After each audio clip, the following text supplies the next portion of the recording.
Bienvenue chez nous pour le 46e épisode du podcast des Nous. Explorons l'ère glaciaire du futur avec la série de romans La Compagnie des Glaces de J.J. Arnaud et ses deux séries dérivées. Prenez votre chocolat chaud et préparez-vous à bien vous emmitoufler sous vos couvertes en écoutant cet épisode du podcast des Nous.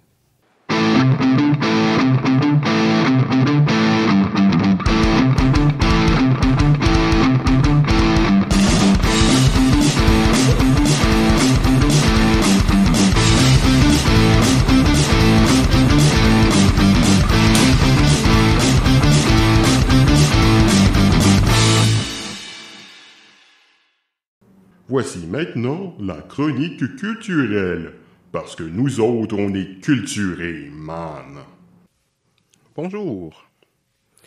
Aujourd'hui, je vais vous parler de La Compagnie des Glaces, une très longue série de romans, ou plusieurs séries de romans, de J.J. Arnaud. J.J. Arnaud est un auteur très prolifique venant du roman policier et d'espionnage, en passant par de l'érotique sous pseudonyme.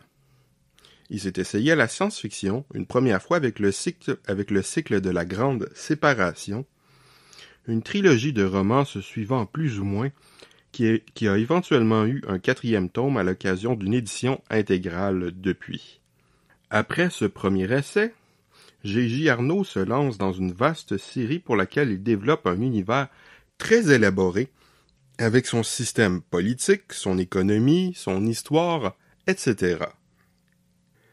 La Compagnie des Glaces a commencé dans la célèbre collection Anticipation des éditions Fleuve Noir, collection de romans de gare par excellence pour ceux qui veulent lire de la SF divertissante pas trop prise de tête, même s'il existe dans le lot quelques trucs notables comme les romans de Stéphane Wull ou la série dont je parle ici présent.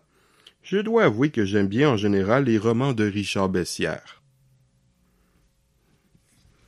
Après 36 volumes, il faut tout de même préciser que les romans sont très courts. La série sera rééditée dans sa propre collection qui totalisera originalement 62 volumes, publiés entre 1980 et 1992. L'auteur va poursuivre avec une série de romans se passant avant la série principale en diverses époques, avec les 11 volumes des Chroniques glaciaires entre 1995 et 2000. Profitant d'une réédition de la série originale en 16 volumes de 4 romans chacun, l'auteur va écrire un 63e roman, parfois identifié comme 62 bis, présenté entre le 61 et le 62. L'avenir des dupes, ce volume publié en l'an 2000, étant accompagné d'une encyclopédie des glaces écrite par Noé Gaillard. Ce 63e roman sert à faire le lien entre la série originale et ce qui va suivre. Il a poursuivi avec La Compagnie des Glaces Nouvelle Époque en 24 volumes entre 2001 et 2005. La Compagnie des Glaces nous présente un futur post-apocalyptique où règne une nouvelle ère glaciaire suite à une catastrophe nucléaire, la Lune où était entreposé l'armement nucléaire ayant explosé et recouvert la Terre d'un nuage de poussière. Une nouvelle société s'est constituée avec le temps sous l'égide de la voie ferroviaire, assurant non seulement le transport, mais aussi l'énergie, l'essentielle chaleur, la survie. Et voilà mon fridge. La Terre est partagée entre plusieurs territoires, sous le contrôle de grandes sociétés privées qui doivent tout de même obéir à un accord international qui les oblige à fournir à ses habitants un minimum vital d'énergie avec l'obligation pour tous de se déplacer. Les maisons n'existent plus, tout le monde réside dans des wagons. Il n'y a plus de villes mais des stations sous globe qui elles-mêmes se doivent d'être mobiles.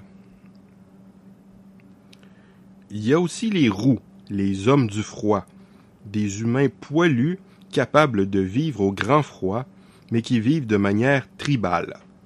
Nous, les hommes du chaud, devons nous protéger du froid dans des wagons chauffés et ou avec des vêtements chauffants. Au début de la série, Lienrag est le personnage principal. Il est glaciologue, un scientifique expert des glaces. Homme important pour son époque, mais profession qui n'est pas de haute classe sociale. Les événements vont lui faire réfléchir à sa société, notamment l'attitude envers les roux et le pousser à se rebeller. Mais assez rapidement, la série mettra de l'avant toute une galerie de personnages sur lesquels les chapitres s'attardent en alternance les uns après les autres. Une pratique assez fréquente de l'auteur est un peu de frustrer les lecteurs avec de courts chapitres où il ne se passe pas grand-chose, pas ce à quoi on s'attend, avec des retournements dramatiques en fin de chapitre ou de volume, avec assez couramment des événements que l'on attend tout au long d'un volume qui arrivent en fin de ce dernier.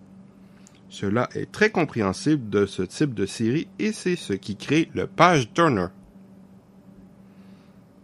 Sur le long terme, la situation va bien changer avec quelques moments un peu tirés par les cheveux, mais ça reste cohérent, passionnant et intéressant.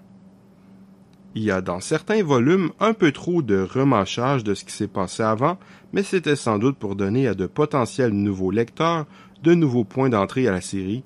Il leur faut juste deviner les volumes en question. Avec les chroniques glaciaires, on ne suit plus les aventures de la galerie des personnages, mais ils sont assez intéressants et certains d'entre eux se suivent directement. Le 63e, Compagnie des Glaces, me semble amoindrir un peu la conclusion de la série et apporter un peu d'incohérence avec la fin originale. Mais ce n'est pas nécessairement désagréable à lire, même si ce n'est guère plus qu'une tentative de relancer une série terminée. La nouvelle époque, par contre, m'a réellement déçu, avec de nombreux éléments assez peu intéressants, pas mal de longueur, un peu trop d'économie et de politique ennuyante et répétitive, quelques éléments tirés par les cheveux qui m'ont semblé plus difficiles à avaler, un abus de pseudo-retournements dramatiques pour pas grand-chose, un peu de situations dramatiques rendues à un certain point pour cacher l'ennui de la série, une finale assez bâclée, la décision de terminer la série s'étant sans doute imposée à la dernière minute, et surtout de nombreuses incohérences. Non seulement avec les séries précédentes, mais même d'un volume à l'autre et parfois carrément d'un chapitre ou même d'un paragraphe à l'autre. Si on est prêt à lire l'intégralité d'une série aussi longue, avec des volumes peut-être pas des plus faciles à trouver, la série La Compagnie des Glaces est vraiment intéressante et on peut facilement lui ajouter les chroniques glaciaires. Mais on est mieux d'oublier la 3e série. Pour ceux qui se souviennent de mon système de notes, qui est sur 5, je donne 5 à un chef-d'œuvre, 4 à une œuvre remarquable, 3 à un divertissement honnête, 2 à une œuvre moyenne, 1 à une œuvre mauvaise et 0 à une nullité absolue telle que la politique. Je donne donc à la Compagnie des Glaces et aux Chroniques glaciaires une note de 3 sur 5. C'est un divertissement tout à fait honnête. Par contre, pour la nouvelle époque, je dirais 1 sur 5. C'est mauvais. Au revoir et à bientôt.